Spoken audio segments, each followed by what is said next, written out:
Hello दोस्तों, क्या आपको पता है कि आपका आलस आपके लिए कितना ज्यादा खतरनाक है और आप अपने आलस को कैसे कम कर सकते हैं।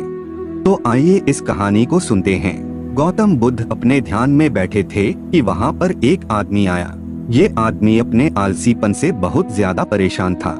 आलसी आदमी गौतम बुद्ध से बोला, महात्मा जी मेरी मदद कीजिए, मैं अपने आलस्य से बहुत ज्यादा परेशान हूँ।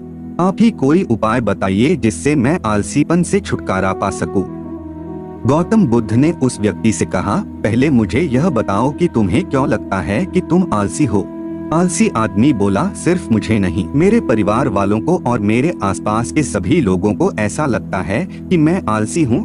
गौतम बुद्ध ने फिर उससे पूछा, क्या तुम जानते हो आलस्य होता क्या है।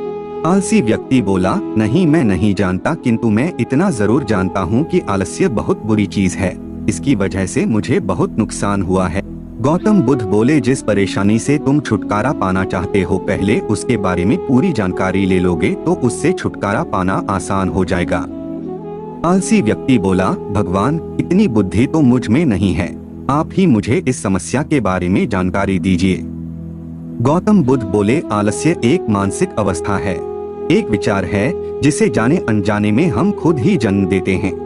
आलस्य दो मूलभूत कारणों की वजह से ही जन्म लेता है, एक है शारीरिक और दूसरा मानसिक। शारीरिक कारणों में पहला कारण है गलत तरह का भोजन। हम सभी जानते हैं कि हमारे शरीर को भोजन से ऊर्जा मिलती है और यह ऊर्जा सजीव चीजों से मिले तो अच्छी, यानी कि प्राकृतिक रूप से जो हमें भोजन की वस्तुएं प्राप्त होती है उनसे अगर यह ऊर्जा मिले तो हमारा शरीर इससे अच्छी ऊर्जा प्राप्त करता है।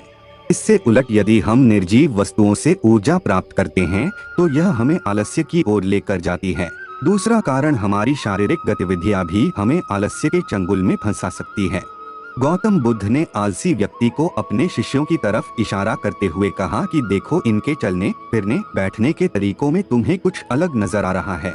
जब आलसी व्यक्ति कुछ समझ नहीं पाया तब गौतम बुद्ध ने उससे कहा, मेरे शिष्य जब भी बैठते हैं तो वे रीढ़ की हड्डी को एकदम सीधा रखते हुए बैठते हैं। चलते हैं तो उनके दोनों पैरों के बीच अच्छे से संतुलन बना रहता है और जब वह सोते हैं तो उनका शरीर एकदम शिथिल रहता है। ऐसा करने से उन्हें रात्रि में एकदम सही तरीके से नींद आती है। आलसी व्यक्ति बोला, लेकिन नींद तो आलस्य का की एक स्वरूप है। बुद्ध बोले, हाँ, अगर उसे ज्यादा मात्रा में लिया जाए तो। बुद्ध ने इस बात को आगे बढ़ाते हुए कहा, नींद कम मात्रा में लोगे तो तुम्हें अगले दिन थकान महसूस होगी और ऐसा करने से ज्यादा आलस्य शरीर में आएगा। नींद ज्यादा लोगे तब भी यही परिणाम होगा, इसीलिए नींद को ना ज्यादा ना कम, एकदम सही मात्रा में लेना अति आवश्यक है। आलसी व्यक्ति बोला, हाँ, यह तो मैंने भी अनुभव किया है। बुद्ध बोले, अब मानसिक कारणों के बारे में जान लो। मानसिक कारणों में सबसे पहले हैं हमारी पुरानी गलत धारणाएं। अक्सर ऐसा होता है कि हम पहले जिन कामों में असफल हो चुके हैं, हमारे अंदर ऐसी भावनाएं बन जाती है कि हम उस काम में हमेशा असफल होते रहेंगे, जिस वजह से हमें उस काम को करने में आलस आता है। ऐसी धारणाओं से छुटकारा पाने का एकमात्र उपाय यह है कि हमें अपने मन को यह समझाना चाहिए कि पिछली बार हम जब उस काम में असफल हुए थे तो हम उसके बारे में जितना जानते थे, अब हम उस काम के बारे में उससे ज्यादा जानते हैं, क्योंकि असफल होने के बाद हम उससे काफी कुछ सीखे भी हैं।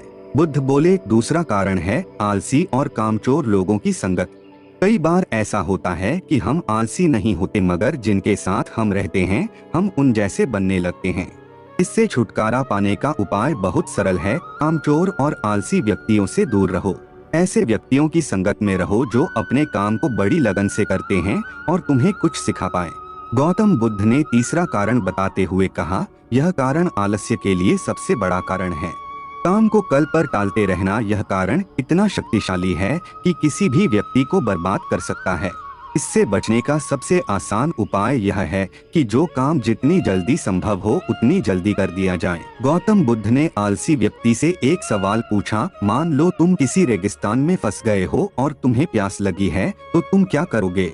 आलसी व्यक्ति बोला, मैं जल्दी ही रेगिस्तान के आसपास कोई गांव की तलाश करूंगा या ऐसी जगह की तलाश करूंगा जहां पर मुझे पानी मिल सके। गौतम बुद्ध बोले, अगर तुम्हें काफी देर ढूंढने पर भी पानी ना मिले तब तुम क्या करोगे। आलसी व्यक्ति बोला, मैं तब भी अपनी तलाश जारी रखूंगा, क्योंकि ऐसी परिस्थिति में मेरे पास कोई और दूसरा विकल्प तो होगा ही नहीं।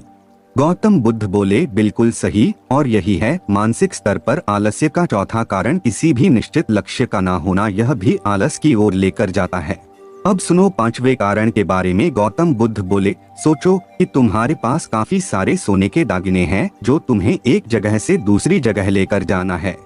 तुम चलते चलते थक जाते हो और किसी पेड़ के नीचे बैठ जाते हो और तभी तुम्हें दूर से तुम्हारी तरफ दौड़कर आ रहे डाकू दिखाई देते हैं। तो क्या तब भी तुम आलस करके वहीं बैठे रहोगे या ऐसी परिस्थिति में तुम वहां से उठकर दौड़ने लगोगे?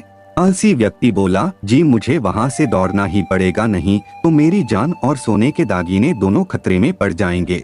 बुद्ध बोले, यानी कि तुम्हारे पास एक ठोस वजह होगी दौड़ने के लिए। यही है आलस्य का पांचवा कारण, किसी भी काम के लिए ठोस वजह का ना होना।